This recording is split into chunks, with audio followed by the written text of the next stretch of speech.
আজকে আমার বোন বলতেছে তার নাকি খিচুড়ি খাইতে মন চাইতেছে, অথচ তার হাতে রান্না করলে নাকি তার কাছে ভালো লাগে না। এটা ভেবে আমি ভাবলাম যে তা ঠিক আছে, আমি আজকে তাকে খিচুড়ি রান্না করে খাওয়াবো।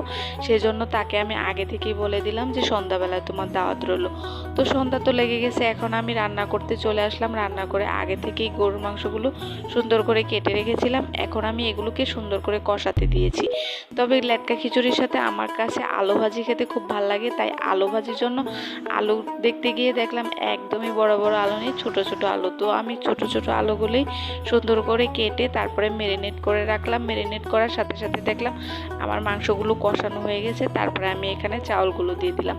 আর এদিকে আমি কিন্তু রাইস কুকারে গরম পানি করতে দিয়েছিলাম। ফুটন্ত গরম পানিতে আমি আমার চালগুলো দিয়ে এখন রেখে দিয়েছি। তো এখানে কিন্তু আমার খিচুড়িটাও হয়ে গেল, আলু ভাজাটাও হয়ে গেল। এখানে আমি সরষের তেল দিয়ে নামিয়ে নেব, মানে খিচুড়ি হওয়ার আগে সরষের তেল দিলে আমার কাছে অনেক ভালো লাগে। তো হয়ে গেল আমার খিচুড়ি এবং আলু ভাজা। এখন আমাদের খাওয়ার পালা।